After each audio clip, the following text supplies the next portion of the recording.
से बिस्मिल्लाहिर्रहमानिर्रहीम अस्सलाम वालेकुम। बहुत ज़्यादा दोस्तों के कमेंट्स आते हैं कि विजिट वीज़े पे साउथ कोरिया में जॉब मिल जाती है और कितने पैसे मिलते हैं, जो पैसे हम एजेंट को देंगे कितने महीने में रिकवर हो जाएंगे और वहाँ पे जाके वीज़ा मिल जाता है या वीज़ा फैमिली बुला सकते हैं। इस तरह के मुख्तलिफ सवालात हैं। वो कुछ सवाल तो ऐसे हैं कि एजेंट हमसे 5 लाख रुपये मांग रहा है और एक बंदे ने मुझे बोला कि एक बंदा मुझसे 20 लाख रुपया डन बेस पे वीज़ा दे रहा है कि जब आप कोरिया पहुंच जाएंगे 20 लाख रुपए आप तब देना, मगर आप विजिट वीज़े पे चले जाएं, वहाँ पे बहुत ज़्यादा कमाई है। इन तमाम सवालों के मैं जवाब दे देता हूँ। पहले मैं बता दूं कि साउथ कोरिया विजिट वीज़ा बहुत ज़्यादा मुश्किल है पाकिस्तानियों के लिए। उसकी मेन वजह क्या है कि वहाँ पे पाकिस्तानी जाकर विजिट पे जाने के बाद G1 वीज़ा ले लेते हैं। तकरीबन 90% पाकिस्तानी G1 वीज़ा क्या है कि सियासी वीज़ा है कि हमारी जान को ख़तरा है पाकिस्तान में, हम यहाँ पर रहना चाहते हैं। तो वहाँ पे ह्यूमन राइट्स की जो एजेंसियां हैं वो उन्हें हायर कर लेती हैं या वकील जो है वो उन्हें G1 वीज़ा दिलवाते हैं, क्योंकि उन्हें पैसे मिलते हैं। 3 लाख 4 लाख वन वो फीस लेते हैं और वो आपका वीज़ा चेंज कर देते हैं।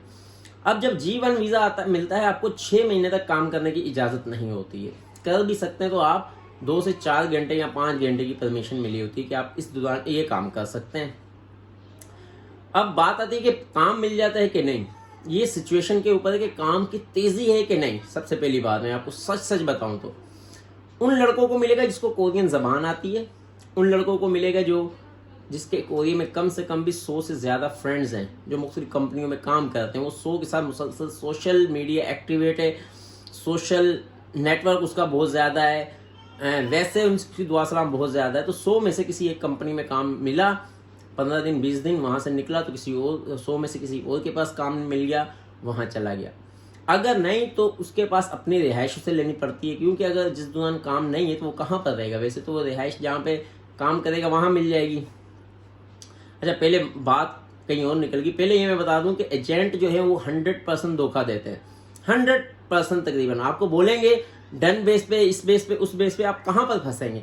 यहाँ पे वीज़ा भी लग जाएगा। जब आप साउथ कोरिया जाएंगे एयरपोर्ट पे तो वहाँ पे आपका इंटरव्यू लेते हैं, आपसे पूछते हैं कि आपको किसने भेजा, आप किस लिए कोरिया आ रहे हैं। एजेंट ने तो पैसे लिए होते हैं, वो बताता ही नहीं है कि आप किस मकसद के लिए जा रहे हैं। थोड़ा सा बता भी देगा कि भाई आप फलां किसी सेमिनार पे जा रहे हैं, आप फलां कंपनी ने आपको इनवाइट किया है, वहाँ पे उनकी मीटिंग के लिए बुला रहे हैं, तो बस उससे हेलो हाय का बस बता देना।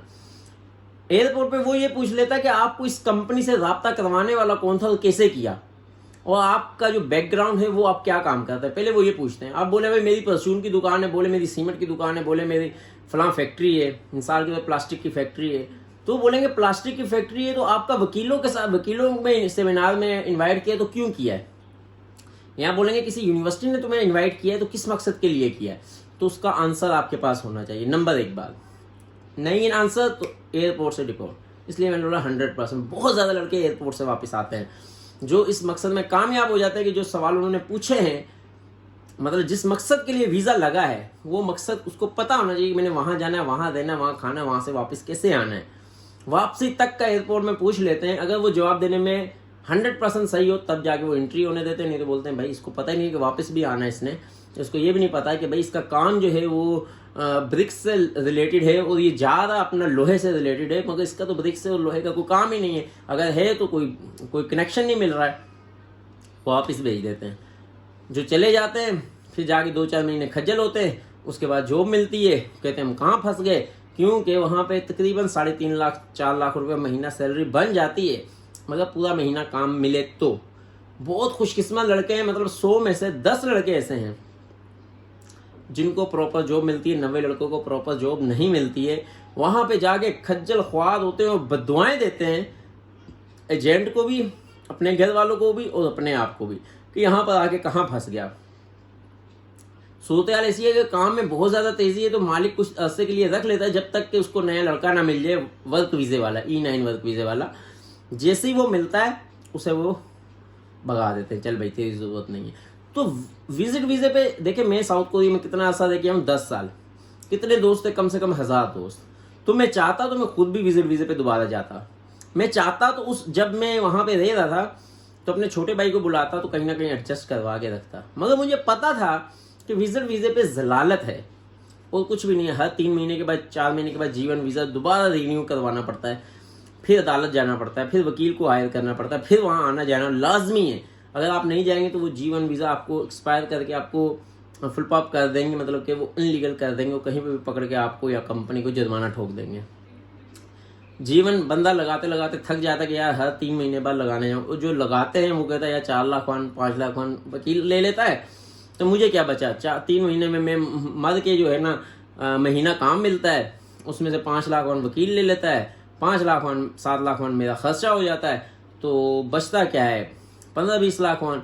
तो यार ये तो बड़ा मुश्किल होता है। तो वो वकील का छुटकारा लेता है, फुल पॉप हो जाता है, मतलब अनलीगल हो जाता है, तो फिर वो वहाँ से मतलब के पकड़ा जाता है, तो फिर जेल में डालते हैं, वो अलग स्टोरी है। इसलिए मेरे भाइयों अगर जाना है आपने ज़रूर जाएं, वर्क वीज़े पे जाएं। विजिट पे जाएं तो विजिट करके वापस आएँ। विजिट पे जाएं तो आपके कम से कम 100 बंदे जानने वाले हों। विजिट पर जाएं तो कम से कम एयरपोर्ट पे आंसर देने वाले हों। विजिट पे जाएं तो आपको कोरियन ज़बान तब भी आती हो। विजिट पे जाएं तो आपको इंग्लिश भी आती हो। विजिट पे जाएं तो आपको ट्रैवल की पूरी मालूमात हो। विजिट पर जाएं तो मतलब ये है कि एक्सपर्ट बंदा जाए तो कामयाब है। अगर नॉर्मल बंदा जाएगा उसके लिए बहुत ज़्यादा मुश्किलात है, क्योंकि यहाँ पे जो जमा पूंजी है, आप कितना पैसा है 15 लाख 20 लाख रुपए, पहली बात है वो फ्रॉड ही हो जाता है। पहले तो यही कहानी खत्म हो जाती है। माना कोई 100 में से एक गया तो उन 100 में से कोई 10 को काम मिला, उसके चक्कर में फिर 100 ने मतलब पैसे जमा करवाए मुख्तलिफ एजेंट्स को, और ये बहुत ज़्यादा मुश्किल है। इसलिए मेरे भाइयों विजिट वीज़े पे जाए ना। जाना है तो मैंने बता दिया आपको, इंग्लिश, कोरियन और आपके रेफरेंस बहुत ज़्यादा होने चाहिए।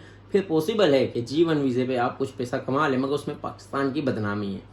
पाकिस्तान, वो कहते हैं पाकिस्तान के हालात सही नहीं रहते, वहाँ पे लोग रहना पसंद नहीं करते, तो इसलिए पाकिस्तान को बुरी नज़र से देखते। पाकिस्तानियों को वीज़ा देने से वीज़ा नहीं देते।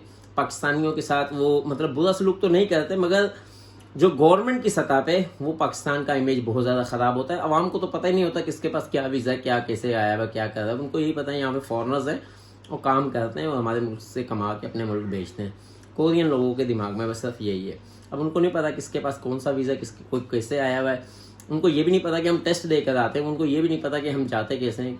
उन्हें ना हमें सैलरी का पता, कुछ भी नहीं पता होता।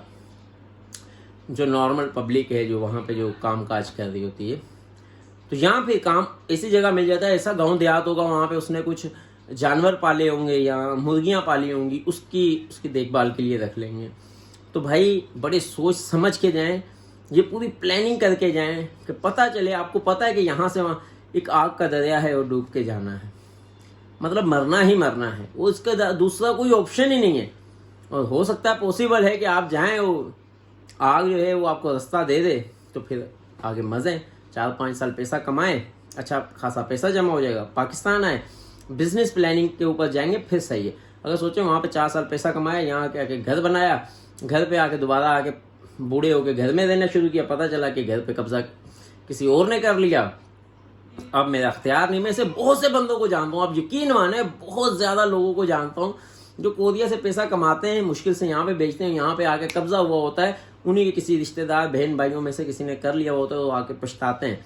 उन्हें ये होता है, ये जब 4 साल 5 साल से चक्कर ही नहीं लगा रहा यार क्या। अभी मैं आपको बताऊँ, पिछले दिनों की बात है, हमारे मोहल्ले में पीछे है अली पार्क, वहाँ पर एक बंदे ने वहाँ पे कुछ सामान रखा हुआ था 3-4 साल से रखा हुआ था, कोई पूछ रहा ही नहीं था। जब मालिक आया तो उसने मालिक के ऊपर ही केस कर दिया कि भाई मैं 4 साल से सामान रख रहा हूँ, तब ये आया नहीं, तो आज किस तरह मुंह उठा के आ गया कि ये मेरी जगह है।